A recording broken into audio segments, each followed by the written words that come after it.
UP में सरकार चाहे जिसकी भी हो, उसे आजाद मीडिया की आवाज पसंद नहीं आती। उत्तर प्रदेश के पत्रकारों का उत्पीड़न की घटना लगातार होती जा रही है। हालिया दिनों में आयकर विभाग की छापेमारी के बाद यूपी में इस बात की चर्चा हो रही है कि क्या सरकार मीडिया के खिलाफ बदले की भावना से काम कर रही है। पिछले 1 सालों में यूपी के अलग अलग हिस्सों में बड़ी संख्या में पत्रकारों को निशाने पर लिया गया। आज इसी महत्वपूर्ण चर्चा को लेकर वरिष्ठ पत्रकारों का हमारे साथ पैनल मौजूद है। हमारे साथ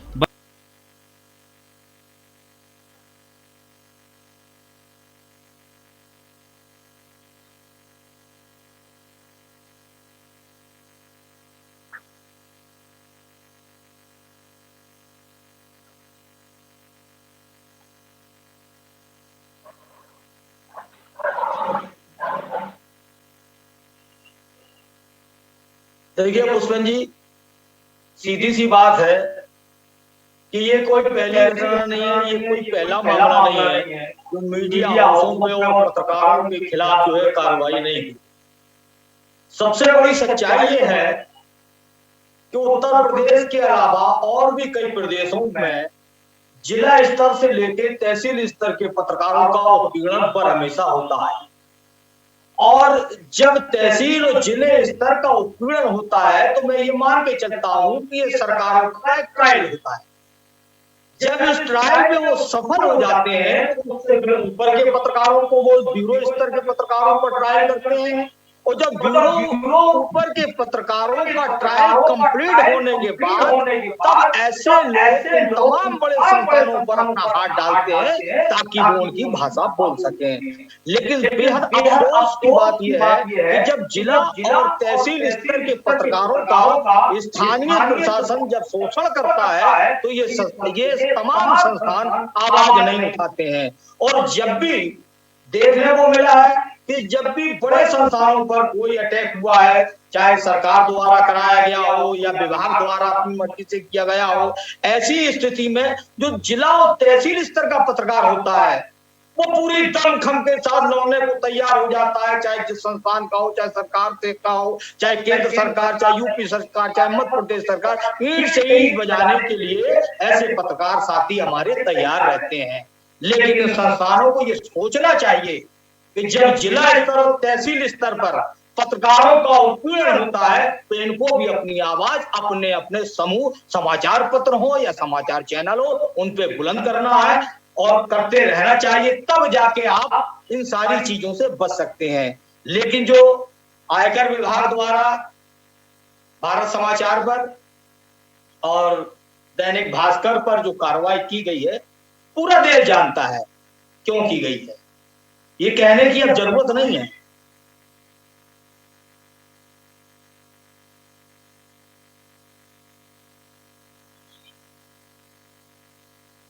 देखिए, ऐसा है कि मीडिया का जो काम है लोकतंत्र का चतुर्थ स्तंभ इसे कहा जाता है, और 3 स्तंभ जब काम करते हैं तो निश्चित रूप से जो शासन सत्ता में लोग होते हैं गलतियां भी उन्हीं से होती हैं, अच्छाइयां भी उन्हीं की दिखाई जाती। तो ऐसे सत्ता सरकार चाहे किसी की भी हो, लेकिन इस चीज का ध्यान रखा जाना चाहिए कि जो मीडिया है उसकी अभिव्यक्ति की जो स्वतंत्रता है वो कायम रहे। क्योंकि हमारे बुंदेलखंड में एक कहावत है कि निंदक नियर राखिए आंगन कुटी छवाए। अगर हम अपनी निंदा, अपनी गलतियां नहीं निकाल पाएंगे, उन्हें नहीं देख पाएंगे, तो हम बेहतर तरीके से लोगों को जन कल्याणकारी योजनाओं का लाभ या जो कुछ है सरकार के जो कार्य हैं उनको जनता तक, जनता जनार्दन तक जो सेवा भाव लेके हम आए हैं उनको कैसे कर सकेंगे। निश्चित रूप से इस चीज का सरकार को ध्यान देना चाहिए। सरकार कोई भी हो, लेकिन अभिव्यक्ति की स्वतंत्रता पर बिल्कुल कुठाराघात ना हो, ये हमेशा से जो देखने को मिलता है वो निंदनीय है।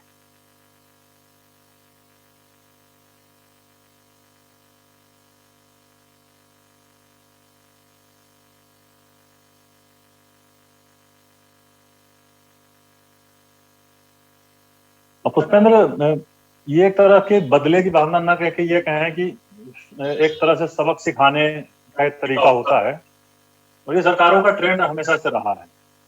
और होता ये है कि जो सरकार है उसके जो अफसर होते हैं, सरकारें तो आती जाती रहती हैं लेकिन अफसर वही रहते हैं, और अफसरों की जनता के प्रति कोई सीधी जवाबदेही नहीं, क्योंकि उनको चुनाव नहीं लड़ना है, उनकी नौकरी फिक्स है 60 साल की।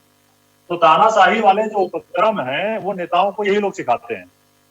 आप अगर पिछले 15-20 सालों में यूपी में आप स्टडी करें तो मीडिया के जो शोषण का जो ट्रेंड है वो एक तरह का ही है। सरकारें यहाँ बदली हैं, बसपा की आई, सपा की आई, भाजपा की आई, तीन अलग अलग सरकारें देखी हैं, लेकिन अगर मीडिया के उत्पीड़न के मामलों को देखेंगे तो उनमें कॉमन ट्रेंड है, क्योंकि ज्यादातर अफसर जो है वो वही है। घुमा फिरा के उन्होंने बसपा सरकार में जो फार्मूला पत्रकारों पे अप्लाई किया, सपा सरकार में वही अफसर शिफ्ट हुआ और उन्होंने वही फार्मूला अप्लाई करवाया, फिर बीजेपी सरकार में भी वही अफसर ठीक ठाक पोस्टों से शिफ्ट हुआ और वही उन्होंने जो है फार्मूला अपनाने का प्रयास किया। अब लगातार देखो बुंदेलखंड में के जिस तरह की इशूज बहुत समय पहले हुआ करते थे और पत्रकारों ने ब्रेक किया, किस तरह के मुकदमे किस तरह के उत्पीड़न की कार्रवाई की गई। अब एक बार फिर से जब ये कोविड का समय आया, पत्रकारों ने जब खबरें दिखाना शुरू किया, अब देखिए झांसी और ललितपुर और कहाँ की कौन सा ऐसा उत्तर प्रदेश का जिला है कि जहाँ खबरों के कारण पत्रकारों को नोटिस, धमकी और मुकदमे की कार्रवाई नहीं की गई और सरकार के संरक्षण में अफसरों ने कार्रवाई की है। तो सरकार को समझना पड़ेगा कि जो है अफसर तो चिरस्थायी है, कभी नहीं बिगड़ना है, लेकिन जो नेता है, जो जनता के प्रति जवाबदेह होती है, जो राजनीतिक दल की सरकार होती है, उनको समझना चाहिए कि जनता की समस्याओं को एड्रेस अगर करना है तो अभी जैसे हमारे महर पटरिया जी ने कहा कि निंदक नियरे राखिए। आपको उन समस्याओं को समझने के लिए निंदक को नियरे करीब रखना पड़ेगा, समस्याओं को समझनी पड़ेगी, वरना ये अफसर जो है सरकार बदल जाएगी और ये फिर जाके पैर पकड़ के जो है फिर अपने पोस्ट पे सेट हो जाएंगे, इनका कोई फर्क नहीं पड़ता है। फर्क उसको पड़ता है जो राजनीतिक दल जनता में जाकर चुनाव लड़ता है, बड़ी मुश्किल से सत्ता हासिल करता है जन कल्याण के वादे के साथ, और ये अफसर जो है उसकी सरकार लुटवा देते हैं। पिछले 15 साल का ट्रेंड देख लीजिए, इन सरकारों की सलाह पे राजनीतिक दलों ने जो काम किया है उनका अंजाम जो भुगता है उसका अध्ययन किया जाना चाहिए। अगर आप अध्ययन नहीं करेंगे तो आपका भी वही अंजाम होगा। तो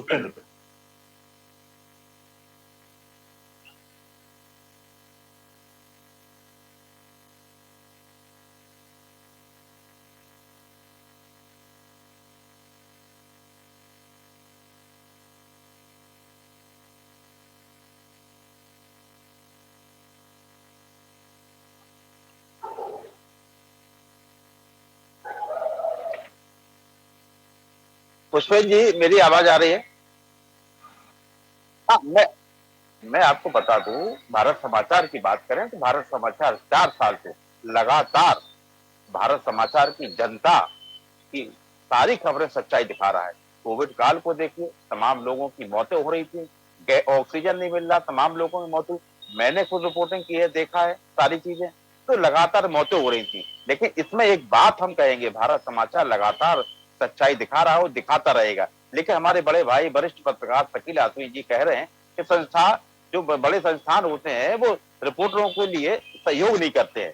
लेकिन आपको ये बता दूं, ये भारत समाचार एक ऐसा चैनल है कि पूरे हिंदुस्तान में कोई ऐसा चैनल नहीं होगा जो छोटे से छोटे रिपोर्टरों का, स्टिंगरों का, सबके लिए सहयोग करता है। आप चाहे देख लिए, दूसरे चैनलों की बात करें, दूसरे चैनल पिट रहे हैं, तमाम पत्रकार पिट रहे थे, लेकिन उनके चैनलों ने उनकी खबर नहीं दिखाई। लेकिन भारत समाचार ने लगातार उनकी खबर दिखाई और मुकदमा भी लिखा गया।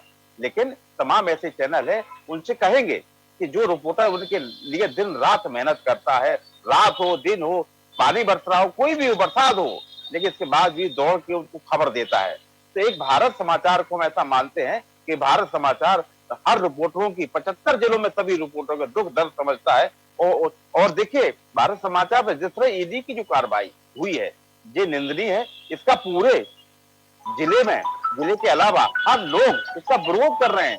लेकिन अगर इस तरीके का बना रहा है, अगर सरकारें जो आई हैं ऐसी विरोध करेंगी तो पत्रकार बात ही नहीं कर पाएगा, पत्रकार खबर नहीं चला पाएगा। तो ऐसी सरकारों को देखना होगा कि पत्रकारों की आजादी ना छीने।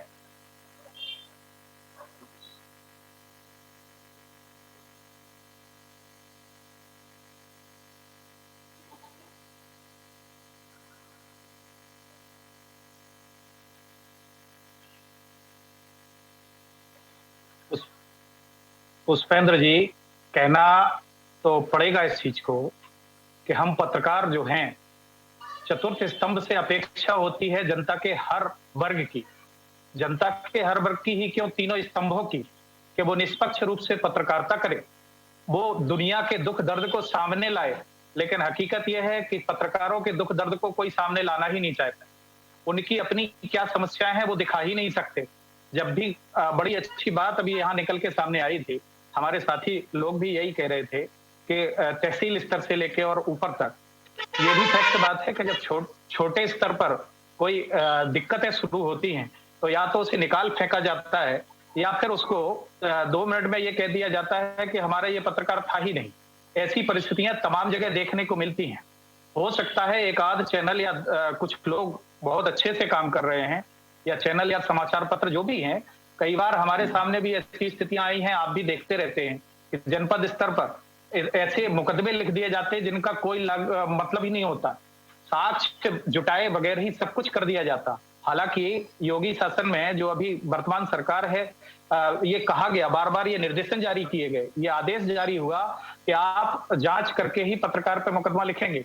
ऐसी तमाम परिस्थितियां हैं, लेकिन फिर भी क्या हो रहा है ये आप देख रहे हैं, आपसे छुपा नहीं है। और हम अपने दुख दर्द को, बाहर की तो बात छोड़िए, हम अपने संस्थानों में ही अपने दुख दर्द को नहीं उठा पाते। एक पत्रकार तो इतना निरीह सा प्राणी हो जाता है। आप देखिए, जब भी कभी कोई दिक्कत होती है, अगर कहीं पे किसी को किसी जगह से भी न्याय ना मिलने की आशा जब होती है तो वो दौड़ता है कि एक पत्रकार हमारा सहयोग करेगा, और वो पत्रकार उसका सहयोग करता भी है। उस पर इतने सारे आरोप, इतने सारे दोषारोपण होते रहते हैं, बावजूद इसके वो फील्ड में दौड़ता हुआ काम करता है। मैं कहना चाहता हूं कि कम से कम ऐसी स्थितियां उनके साथ भी हों। क्या उनका परिवार नहीं है? क्या उनकी स्थिति ये नहीं बनती? उनके लिए क्या सारी चीजें नहीं होती? ये सोचना होगा, हर सरकार को सोचना होगा, क्योंकि जब तक आप अच्छे लोगों को, चतुर्थ स्तंभ को अगर कहते हैं तो उसको मानना भी पड़ेगा, और उसकी स्थिति को भी देखना होगा कि क्या वो बता रहा है आपको, उसको देखें, उसका विरोध ना करते हुए उसमें सुधार लाने की जो स्थितियां हैं, जो परेशानियां पैदा हो रही हैं, जो समस्याएं आ रही हैं, उनका निस्तारण करने का प्रयास किया जाए, उनका बेहतर कोई हल निकालने का प्रयास किया जाए, ना कि इस प्रकार से उनकी आवाज दबाने का।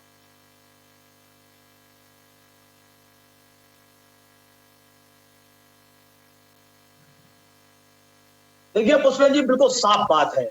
ये संस्थान आपसे काम लेना तो चाहते हैं, ये संस्थान आपको मौत के मुंह में ढकेल कर रिपोर्टिंग कराना चाहते हैं, ये संस्थान आपको तमाम नेताओं से, तमाम प्रशासनिक अधिकारियों से, तमाम पुलिसकर्मियों से लड़ने के लिए भी मजबूर करते हैं, और उनका साफ कहना रहता है कि हमें वो खबर चाहिए ताकि हमारे समाचार पत्र में छप सके या चैनल में चल सके।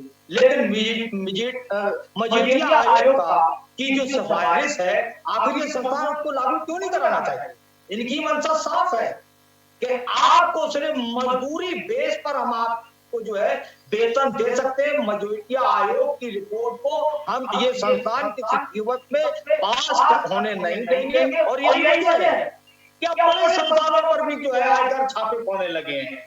मैं आपको एक सीधी सी बात बता दूं कि मीडिया हाउसों की स्थिति ये है जैसे मोहल्ले में घमंडी और मतलबी परिवार रहता हो, कि उसे पड़ोस के परिवार से मतलब नहीं है, उसके घर में क्या हो उसे कोई लेना देना नहीं है। आज यही कंडीशन भारत के अंदर देखने को मिलती है। तमाम मीडिया हाउस, अगर भारत समाचार पर जो है पड़ी है, अगर भास्कर पर पड़ी है, तो तमाम जितने भी मीडिया के संस्थान है एक आवाज उठाने के लिए तैयार नहीं है कि ये दोनों संस्थानों के साथ सरकारें गलत कर रही है, उत्पीड़न के तहत कार्रवाई करने जा रही है और इनको दबाने की कोशिश कर रही है। ये मीडिया कभी बर्दाश्त नहीं करेगी, कोई भी हाउस बोलने को तैयार नहीं है।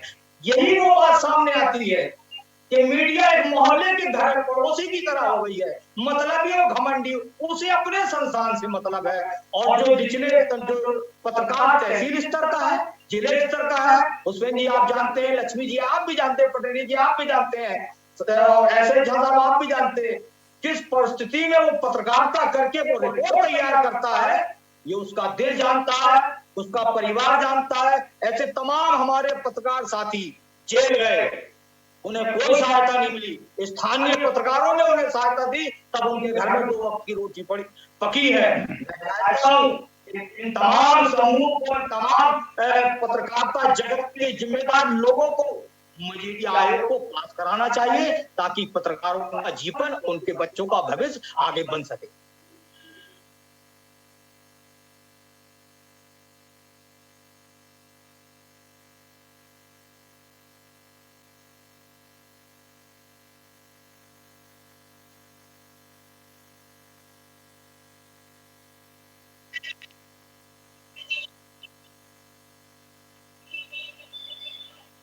पुस्तक में क्या है कि मीडिया का काम है समस्याओं और संकटों को जो है उसको रिपोर्ट करना।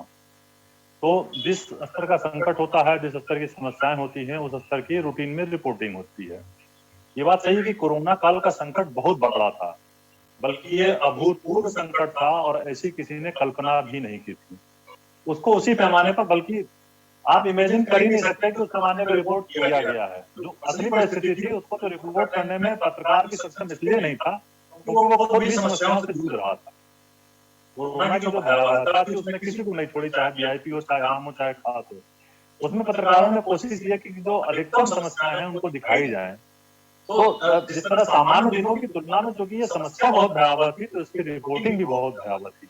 और सरकार का जैसा कि आमतौर पर ट्रेंड होता है उनके सलाहकारों का कि उनको प्रतिकूल रिपोर्टिंग जो है वो पसंद नहीं आती है, और ये तो समस्या ही अभूतपूर्व थी, तो उनको समझ में नहीं आया। और शुरुआत उन्होंने देखो आप ये छोटी छोटी खबरों पे उन्होंने पहले जिला स्तर पे, फिर तहसील स्तर पे इस तरह की नोटिस की और धमकाने की, मुकदमे लिखवाने की और इस तरह की बहुत सारी कार्रवाइयां की। फिर धीरे धीरे करते आप उत्तर प्रदेश में जो मुकदमे हुए हैं, पूरे मुकदमे, उनका डाटा इकट्ठा करेंगे 1.25 सालों का, तो हमको लगता है वो बहुत बड़ा डाटा है।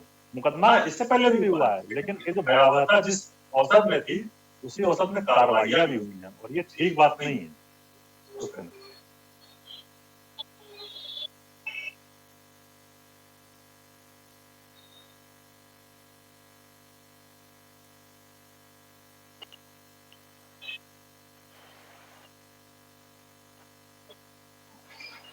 देखिए, मैं आपको बता दूं, भारत समाचार के बॉस जो ब्रजेश मिश्रा और वीरेंद्र सिंह, दोनों ऐसे व्यक्ति हैं जिन्होंने जमीनी पत्रकारिता से सारे पत्रकार हो लोगों को ही जोड़े हैं और सारे पत्रकार उनके साथ काम कर रहे हैं। उन्होंने हर मुसीबत देखी है और 20 साल से पत्रकारिता करते चले आ रहे हैं। लेकिन जिस तरीके से रेड जो पड़ी है वो निंदनीय है। लेकिन हाँ, 37 घंटे बाद उनके घर में किसी प्रकार की कोई भी कमी नहीं मिली है, चाहे ब्रजेश मिश्रा जी हो, चाहे वीरेंद्र सिंह हो। लेकिन हाँ, उनके जो करीबी हैं, उनके लोगों को जो ईडी है जो परेशान कर रही है, आईटी है जो परेशान कर रही है। लेकिन जिस तरीके से तमाम लोग हैं, जैसे मैं ही झांसी में हूँ, झांसी में हमारे ऊपर मुकदमा, फर्जी मुकदमा लिखा गया था, लेकिन खबर तो है, खबर चलाना पड़ेगी, जो सच्चाई वो दिखाना पड़ेगा। प्रशासन कभी नहीं चाहता है कि सच्चाई की खबर कभी चले। तमाम ऐसे संस्थान भी हैं जो प्रशासन के कहने पर चलते हैं, लेकिन भारत समाचार जो है, जो दिल से खबर बनाता है और दिल से खबर चलाता है, यही बात है। इसलिए भारत समाचार को ये लोग सरकार निशाना बना रही है। पुष्पेंद्र,